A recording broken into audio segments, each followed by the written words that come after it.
Salut tout le monde, ici Vicman, et aujourd'hui je vais parler Altered. Aujourd'hui je vais revenir sur le tournoi d'Angers où j'étais la semaine dernière. C'était magnifique, c'était incroyable, il y avait beaucoup de monde. On était 1018 pour l'événement, plus gros tournoi auquel je suis jamais allé, et c'était incroyable. Donc je voulais revenir dessus, donc j'ai pris des notes, là j'ai mon petit cahier ici, par rapport aux différentes rounds, parce que je me suis dit que je pourrais faire un petit débrief de comment s'est passée ma journée, quand j'ai gagné, qu'est-ce qui m'a fait gagner, quand j'ai perdu, pourquoi j'ai perdu, etc., etc.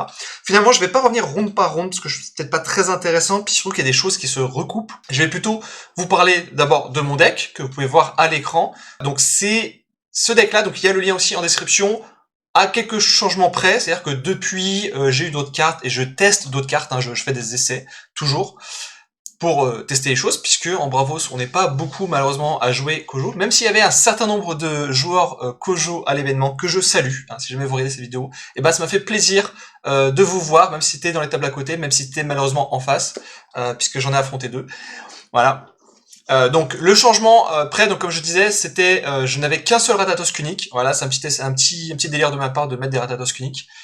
Et j'avais 3 jeans et je n'avais pas d'entraînement physique. C'est-à-dire que là, depuis, j'ai changé un jean pour mettre un entraînement physique. Voilà, je teste différentes combinaisons. Donc ça c'est pour le deck. Ensuite pour le résultat, eh bien j'ai fait 6-4 et j'ai fini 178e, donc sur 1018, donc ça me paraît pas trop mal. J'avoue j'aurais préféré faire mieux, mais avant de vous dire oui bah du coup Kojo c'est nul, blablabla, non. D'abord premièrement, à la dernière ronde, j'ai affronté un miroir du coup, un autre Kojo avec une liste très similaire à la mienne.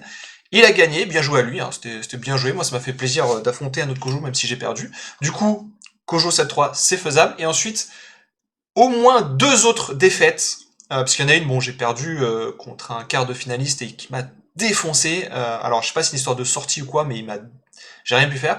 Mais il y a au moins 2 autres défaites où clairement, en jouant différemment, j'aurais probablement.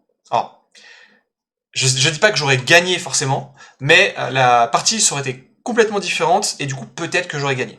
Peut-être pas, mais en tout cas voilà, j'ai fait des erreurs, je les ai vues, je les ai notées et du coup je sais où revenir dessus.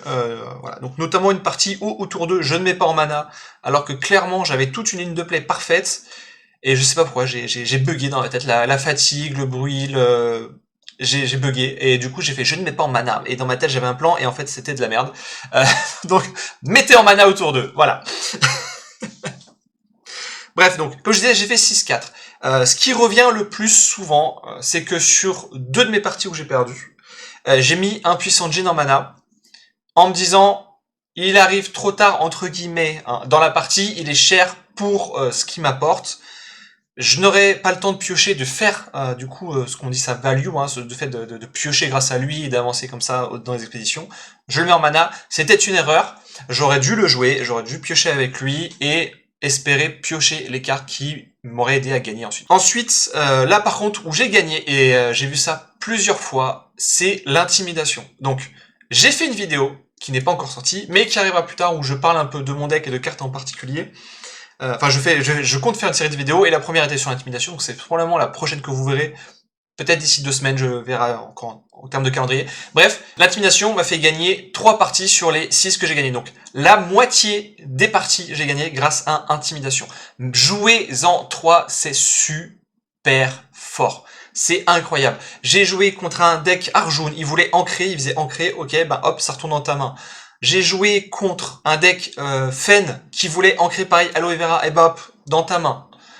Et ça m'a fait avancer, ça me faisait gagner du tempo, et à la fin c'était juste plus possible, j'avais trop d'avantages, trop d'avance, c'était fini. Souvent je faisais intimidation, j'avançais, intimidation d'autre d'après, ça me faisait gagner, point. C'est super fort, vraiment. Et en plus c'est une commune, puisque la rare pour l'instant ne vaut pas le coup, donc c'est parfait, c'est génial, voilà, c'est génial. J'ai gagné une partie sur éruption de mana aussi, donc pareil c'est une très bonne carte, je n'en joue, vous pouvez voir que j'en joue que 2, parce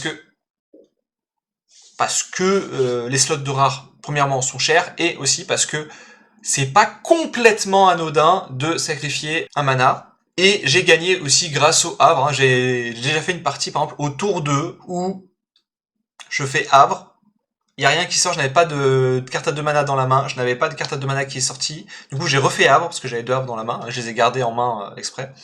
Et au final, même si mon adversaire avançait de 2 ce tour-ci, j'ai réussi à rattraper le retard grâce au boost du Havre et au ravitaillement du coup qui m'a fait piocher 2. Hein, la pioche chez Alterd est assez particulière, c'est assez drôle.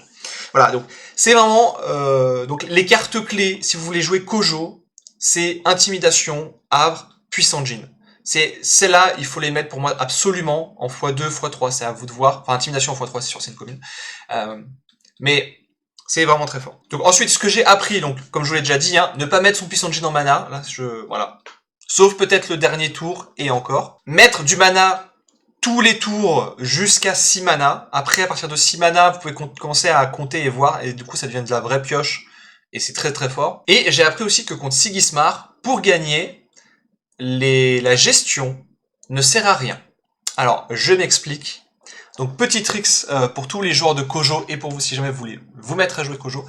Contre Sigismar, donc c'est pour le moins celui auquel j'avais un peu plus de mal, mais donc j'ai appris ça, donc je vous le dis là, mais je vais en parler un peu plus quand je vais parler spécifiquement du deck. Pourquoi la gestion, donc intimidation et explosion de mana, ne sert à rien? Alors, encore une fois, c'est avec des guillemets, ça dépend, hein.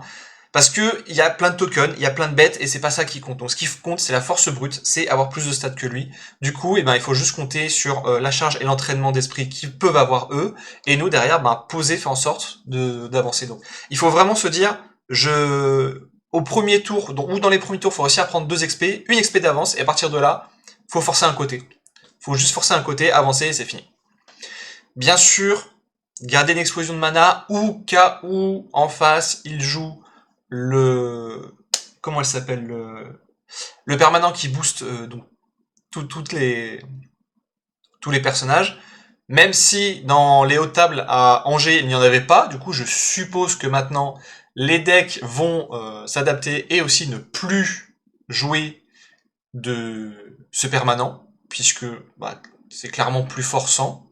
C'est une histoire de tempo, une histoire de plein de choses. Mais dans le doute, éventuellement garder une éruption de mana pendant 1 ou 2 tours et ensuite vous pouvez le mettre en mana, il n'y a pas de souci. Ça marche aussi sur les Nyx, c'est pas mal. Donc voilà, donc tournoi d'Angers c'était super, je suis quand même assez content de ma prestation, je pense que le deck est fort, il suffit juste de pas faire de la merde, j'aurais sûrement pu faire un meilleur résultat, et je pense vraiment que Kojo est peut-être pas tier 1, comme j'ai pu le penser en étant pas très subjectif du tout, mais c'est un deck tier 2 très solide qui peut vraiment faire la surprise et embêter les decks, les top decks, hein, que ce soit Fen, que ce soit Waruk, que ce soit Sigismar, et que ce soit les decks Izmir aussi.